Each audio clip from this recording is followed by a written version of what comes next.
DA in Gauteng is set to hold a media briefing centered on Premier Panyaza Lesufi. They allege that Lesufi has played a role in corruption by hiding forensic investigation reports undertaken by the Gauteng Provincial Government since 2016. Our reporter Mbalenhle Mthethwa is watching those developments and joins us now live from the Gauteng Provincial Legislature in Johannesburg. And Mbalenhle, I suppose this is a bit different, right? Because amongst the many questions being raised is why the DA is deciding to hold a media briefing about this as opposed to, I don't know, go to police and lay a charge if there was corruption. Well, it seems as though they want to apply pressure on the Premier before possibly going to the police. However, if you read the briefing, or rather the media invite, it would seem as though they are saying that there are some damning findings from some of the reports received from whistleblowers. Now, we wonder if they will have some of these whistleblowers present at that particular briefing, but the timing of this briefing is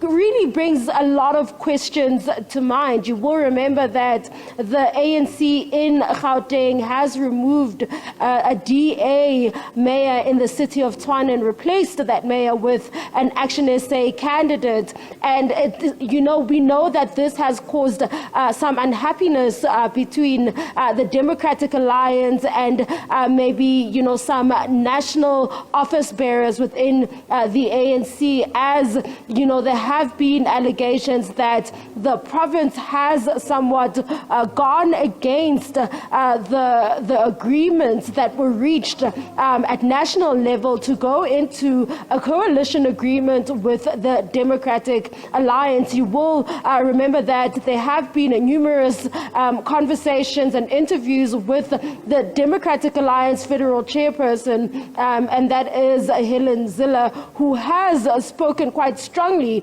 against the removal of the mayor in the city of Tshwane. So it is quite interesting to see that, the DA is now in the opposition benches and also trying to apply pressure for a report to then be released, or forensic investigations to be released, which date as far back as 2016. And you will remember that in 2016, the person who was the premier at the time was David Makhura. And the question is, why wait for so long? Why wait until after David Makhura vacates his office before releasing such information? And these are the questions that we will be bringing forward to the Democratic Alliance. And if, this is not really a way of, repaying the ANC in the province, or the provincial chairperson, ANC provincial chairperson, for having played a role in the removal of the Democratic Alliance and that multi-party coalition in the city of Tshwane. The timing of this briefing begs many questions, which we hope will be answered during that briefing. Yeah, absolutely. It feels like politics is just not too far from what we're likely to hear or see today. And it, of course, is going to once again raise questions about just how stable the government of national unity will be, given what's taken place in Gauteng.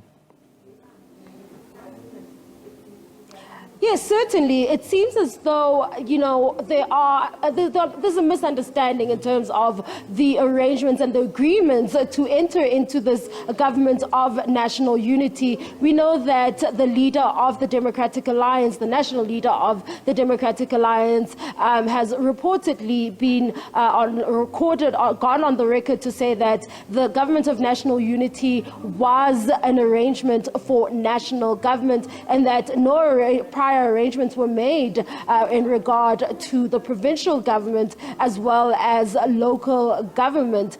But we've then heard the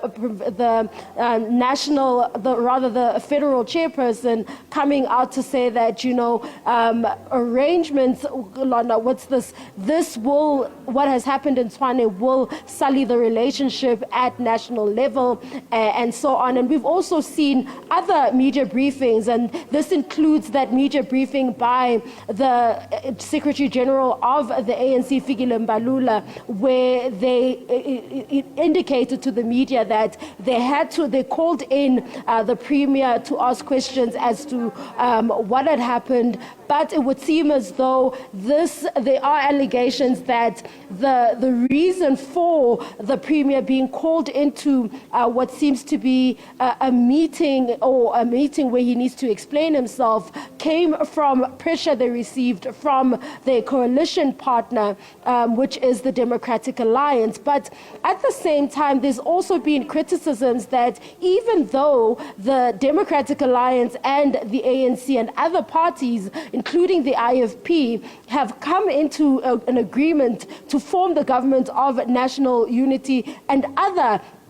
coalitions in parts of the country. This includes KZN, where we see the Democratic Alliance and the ANC and the IFP working together. But you have never really heard other parties getting involved in party matters because, if the Democratic Alliance is able to then put pressure on the ANC to then bring a disciplinary process against one of its own members, this is really, entering into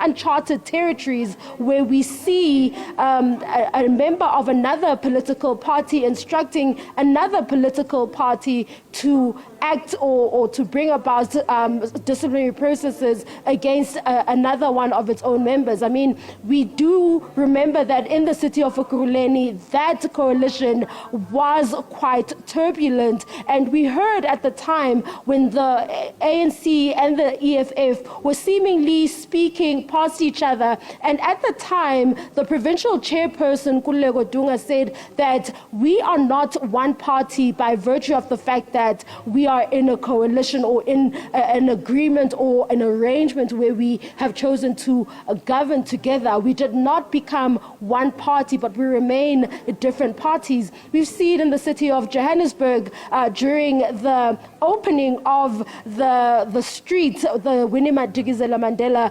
Drive, the renaming of that street from William Nicol to Winnie Mandela Drive. We saw the official ceremony that was held by the city of Johannesburg and others, and the EFF on the other side of the road having their very own unveiling as the EFF. So parties within coalitions have often acted as individuals, and this has also often caused problems and conflict. But this time around, it's quite different. It's different in the sense that we are seeing that there is pressure from other parties or what seems like interference from another party with a coalition, the inner workings and the inner politics of another party due to the political arrangements that have been made at national government. And as you would know, we have covered coalition politics quite extensively at local government level, and we have seen the turbulence and rather the instability that it has brought about in those areas at local government level, and the disruptions to service delivery and so on. So it is quite interesting that this briefing comes at a time when the mayor has been removed, and if this is not by any means, one of those negotiation tactics where, they want to perhaps come back to the negotiation table.